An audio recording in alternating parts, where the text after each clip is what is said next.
அனைவருக்கும் என்னுடைய மாலை வணக்கத்தை தெரிவித்துக் கொள்கிறேன்.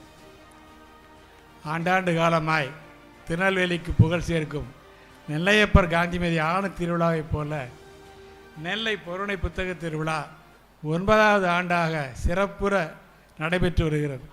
அது ஆன்மீக திருவிழா, இது இலக்கிய திருவிழா, அது பக்தியை போற்றும், இது பன்முக வாசிப்பு பழக்கத்தை ஊக்குவிக்கும், உருவாக்கும். மக்கள் மத்தியில், குறிப்பாக இளைஞர்கள் மாணவர்கள் மத்தியில் வாசிப்பு பழக்கத்தை உருவாக்கி ஊக்குவிக்க இப்படி ஒரு திட்டத்தை முன்னெடுத்து நம்முடைய மாண்புமிகு முதல்வர் ஸ்டாலின் அவர்கள் இந்த சீரிய முயற்சியை முன்னெடுத்திருக்கிறார்கள்.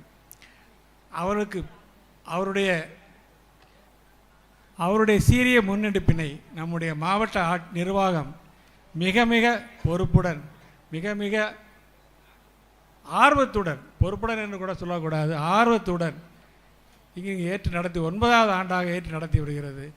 அவர்களுக்கு மாவட்ட நிர்வாகத்துக்கு துணையாக இருக்கிற அத்தனை அலுவலர்களுக்கும் அத்தனை துறையை சார்ந்தவர்களுக்கும் என்னுடைய வாழ்த்துக்களையும் நன்றியையும் முதலில் தெரிவித்துக் கொள்கிறேன். இந்த அழகான வர்த்தக கட்டடம் கட்டப்பட்டுள்ள இடம் பழைய பொருட்காட்சி திடல். இங்கு வந்ததுமே எங்களுடைய பாலிய கால நினைவுகள் எல்லாம் எனக்கு எழும்பி வருகிறது. இந்த திடலுக்கு எதிரே உள்ள ஷாப்டர் ஸ்கூலில்தான், ஷாப்டர் உயர்நிலை பள்ளியில்தான் நான், வண்ணதாசன், வண்ணநிலவன், சுகா போன்றவர்களெல்லாம் படித்தோம். இங்கே பொருட்காட்சி நடக்கும் 40 நாட்களும் ஒரே கொண்டாட்டமாக இருக்கும். அந்த காலத்தில் ஒவ்வொரு 10 வயதிலும் அந்த பொருட்காட்சி ஒவ்வொரு விதமாக எங்களை ஈர்த்திருக்கிறது. இங்கே கூடும் ஆயிரக்கணக்கான மனிதர்களை சந்திக்க வைத்து விதவிதமான அனுபவங்களை எங்களுக்கு தந்திருக்கிறது அந்த பொருட்காட்சி. இந்த திடலும் அந்த பொருட்காட்சியும் எங்களுக்கு ஏகப்பட்ட அனுபவங்களை தந்திருக்கிறது. அதை வைத்தே ஒரு நாவல் கூட எழுதலாம். இதோ எதிரே இருக்கிற வட்டாட்சியர் அலுவலகத்தான் அப்பொழுதெல்லாம் ஓட்டு எண்ணிக்கை, தேர்தல் ஓட்டு எண்ணிக்கை நடைபெறும். 1967 அண்ணா ஆட்சி அமைத்த போது இங்கே வைத்துதான், தாலுகா அலுவலகத்தில் வட்டாட்சியர் அலுவலகத்தில் வைத்துதான் ஓட்டு எண்ணிக்கை நடந்தது. 1969 அண்ணா அமரரான போது எதிரே உள்ள நகராட்சி மண்டபத்தில் நடந்த அஞ்சலி கூட்டத்தில் தான் நான் முதலாக ஒரு அஞ்சலி கவிதையை எழுதி அரங்கேறியது. அந்த நினைவு இன்னும் பசுமையாக உள்ளது. இங்கே நடக்கும் பொருட்காட்சி ஒன்றில்தான் முதலாக என்னுடைய எழுத்து அச்சில் வந்த கசடதபுர இதழை தூக்கி கொண்டு வண்ணநலன் என்னை தேடி தேடி பொருட்காட்சி புறம் சுற்றி வந்து உங்களுடைய கவிதை இந்த இதழில் வந்திருக்கிறது என்று காண்பித்தார். அதெல்லாம் ஒரு 1970களில் நடந்த விஷயம். கிட்டத்தட்ட 56 வருடங்களை கடந்து வந்திருக்கிறோம் நாம். அப்படி அந்த மருத நிலத்தில் இருந்து, அந்த மருத நிலத்தின் நடுவில் நின்று உங்கள் முன்னான் கவிதைகளை பற்றி பேச வந்திருக்கிறேன்.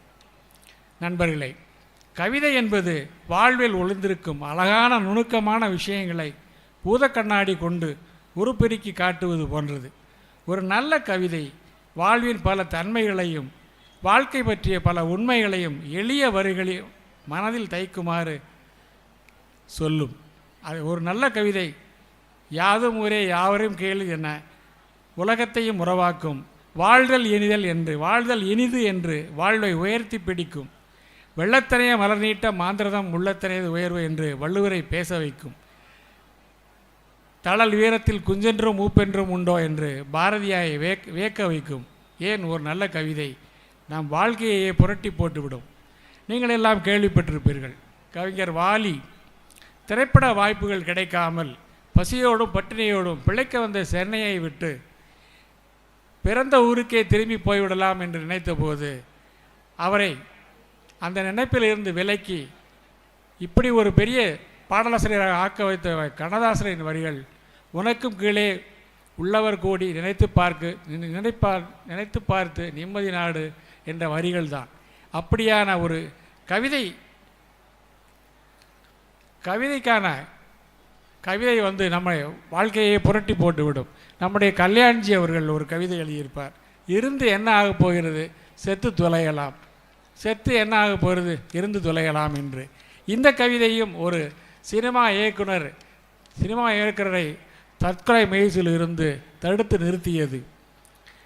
நாம் வாழும் இந்த வாழ்க்கையில் சரி, நம்மை சுற்றியுள்ள இயற்கையிலும் சரி, நாம் புலனுக்கு தட்டுப்படாமல் நாம் கடந்து விடுகிற பல அழகிய சித்திரங்களை அவற்றில் ஒளிந்திருக்கிற கவித்துவ அழகை காலமாலமாக கவிதைகளே நமக்கு படம் பிடித்து காட்டுகின்றன.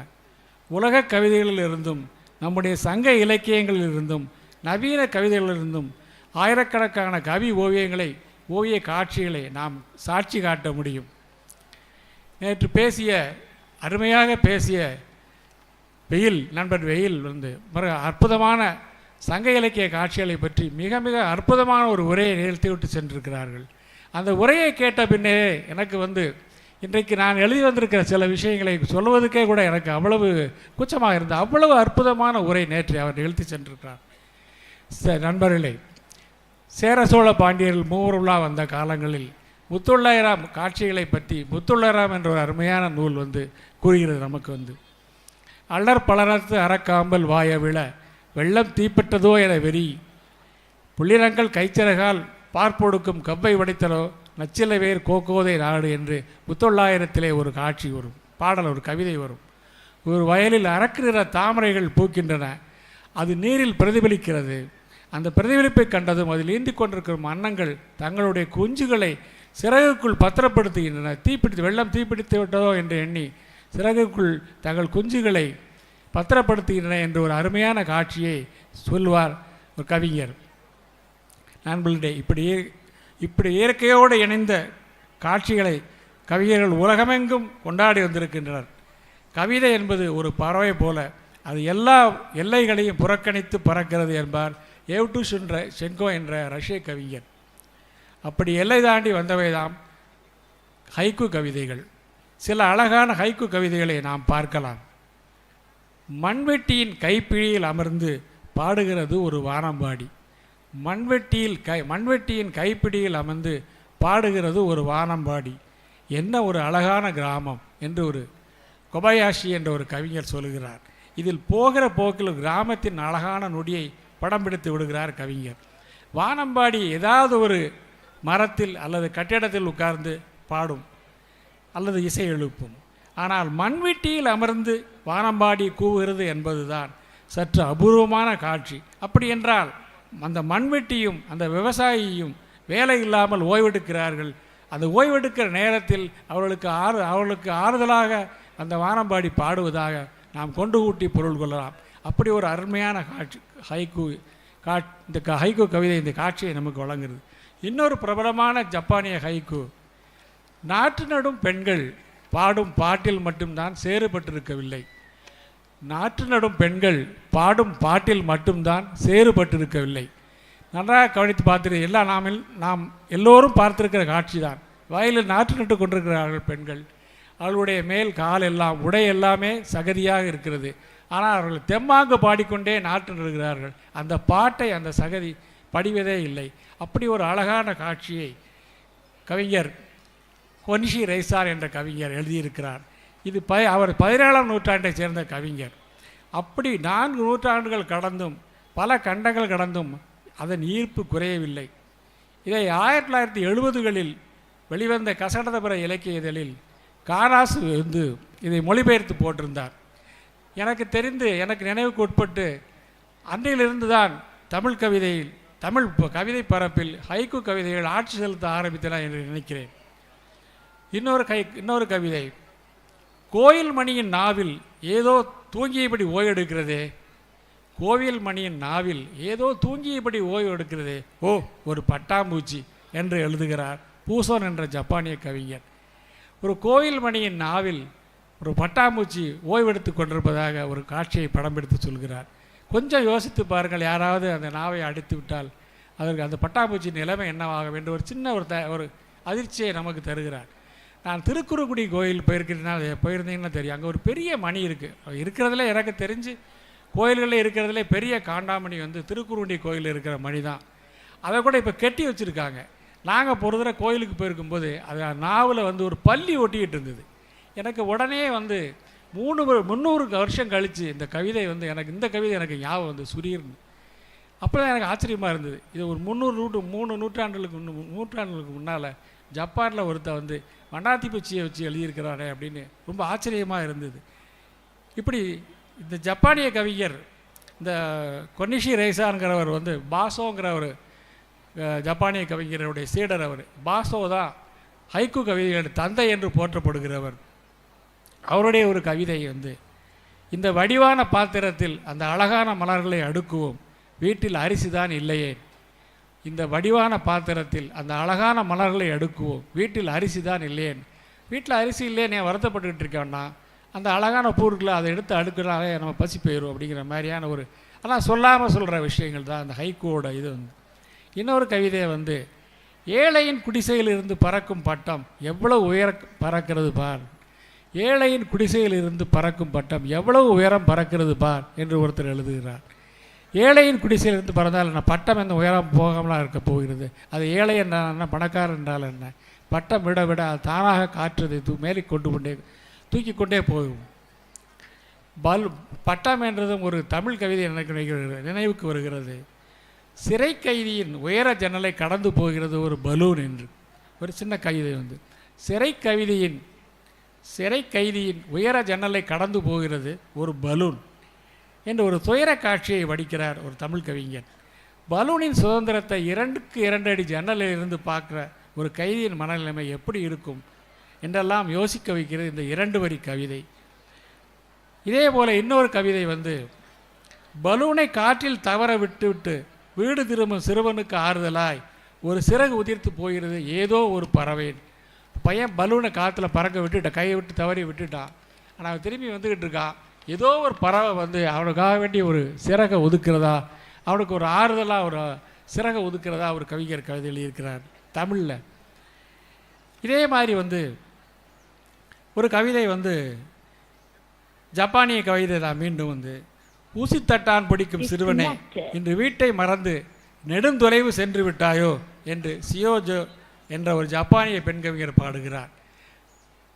ஊசித்தட்டான் பிடிக்கும் சிறுவனே இன்று வீட்டை மறந்து நெடுந்தொலைவு வந்து விட்டாயோ என்று ஒரு கவிஞர் பாடுகிறார். இதில் என்ன வேடிக்கை, இதில் என்ன முக்கியமான விஷயம் என்றால், இந்த கவிதையை வந்து அவருடைய மகன் இறந்து போகிற சமயத்தில் பாடியிருப்பதாக விமர்சகர்கள் சுட்டி காட்டுகிறார்கள். இதே போல் இன்னொரு கவிதை வந்து, ஊர்வலத்தில் சவப்பெட்டியின் மீது வைக்கப்பட்ட மலர் வளையத்தில் பின்தொடர்கின்றன வண்ணாத்தி பூச்சிகள் என்று ஒரு கவிதை என்று சாவையும் வாழ்க்கையையும் ஒரே கணத்தில் சந்திக்க வைக்கிறார் மெய்செட்சு என்ற ஒரு கவிஞர். என்ன ஒரு அழகான முரண்! இதுதான் வாழ்வையும் சாவையும் ஒன்றாக எடை போடும் ஜென் தத்துவத்தை சொல்லுகின்ற அழகான கவிதை. ஜென் தத்துவம் சொல்லுகிறது, வாழ்க்கை எந்த சட்டகங்களுக்குள்ளும் அடங்காது, அது நீரோடு செல்கின்ற ஓடம். அதன் போக்கு குறித்து வீண் தர்க்கங்கள் செய்து கொண்டிராமல் அதன் போக்கிலேயே வாழ வேண்டும். ஒரு தென் அமெரிக்க நாடோடி கவிதை ஃபோக் போயத்தில் வந்து ஒரு குழந்தை கேட்கு, அம்மா நீ இப்படி அழுது கொண்டே இருந்தால் நான் என் கல்லறையில் எப்படி நிம்மதியாக தூங்குவேன் என்று. ஒரு குழந்தை கேட்கிறது, அம்மா நீ இப்படி அழுது கொண்டே இருந்தால் நான் எப்படி என் கல்லறையில் நிம்மதியாக தூங்குவேன் என்று. இந்த ஒற்றை கேள்வி யாரையுமே உலுக்கிவிடும். அந்த தாயை உலுக்காமலாக இருந்திருக்கும். அவளை இதை கேட்டதும், இப்படி ஒரு கேள்வியை கேட்டிருந்தேன்னா அந்த குழந்தைய அவள் தாமே உணர்ச்சி பெறிட்டு தன்னுடைய குழந்தையை நிம்மதி தான் பெருசு என்று தன்னுடைய அழுகையை அடக்கி கொள்ளுவாள் என்கிற மாதிரியான ஒரு அற்புதமான நாடோடி கவிதை இது வந்து. நம்முடைய வள்ளுவர் குழந்தைகளின் உலகமே எப்போதுமே ஒரு கவிதைக்கு ஒப்பானது. அவற்றின் மழலையே வாழ்வை அழகாக்கும் ஒரு கவிதை தானே. அதைத்தானே வள்ளுவர் குழல் எழுதி யார் எழுதி என்பர் தம்மக்கள் மலரை சொல் கேளாதவர் என்று வியக்கிறார். ஒரு குழந்தையையும் அம்மாவையும் பற்றிய ஒரு தமிழ் கவிதை. மழை பொய்த்த ஊரில் காகித கப்பல் செய்யும் சிறுவனை தகப்பன் கோபத்துடன் முறைக்கிறான். மழை பொய்த்த ஊரில் காகித கப்பல் செய்யும் சிறுவனை கோபத்துடன் முறைக்கிறான் தகப்பன். இருக்கும் தண்ணீரை தட்டில் ஊற்றி நீட்டுகிறாள் தாய். இதுதான் தாய்மையோட இது. அவங்க அப்பா முறைச்சா என்ன, அவனை போய் தண்ணி எடுக்க போகிறான், நான் தானே தண்ணி எடுத்துகிட்டு வரேன், அவனுக்கு விட்டு தாரண்டா அப்படின்னு சொல்லி ஒரு தட்டில் தண்ணி விட்டு கொடுக்குற மாதிரியான ஒரு கவிதை. தமிழ் கவிதை வந்து அற்புதமான ஒரு கவிதை. நண்பர்களை, நம் நினைவின் விருந்தாளியாக ஒரு கவிதை பிரவேசிக்கும் போது நம்முடைய உலகமே மாறிப்போகும் என்பார்கள். அப்படி நம் மனோ உலகினை மாற்றி நம் வாழ்வை அழகாக்கும் கவிதைகளை உங்களுடன் பகிர்ந்து கொள்ள எனக்கு ஒரு அரிய வாய்ப்பை வழங்கியுள்ள இந்த திருநெல்வேலி மாவட்ட நிர்வாகத்திற்கும் மாவட்ட நிர்வாக அலுவலர்களுக்கும் குறிப்பாக என்னுடைய நண்பர் மாரிராஜாவுக்கும் என்னுடைய நன்றியையும் அன்பையும் தெரிவித்துக்கொண்டு உங்களிடமிருந்து விடைபெறுகிறேன். நன்றி, வணக்கம்.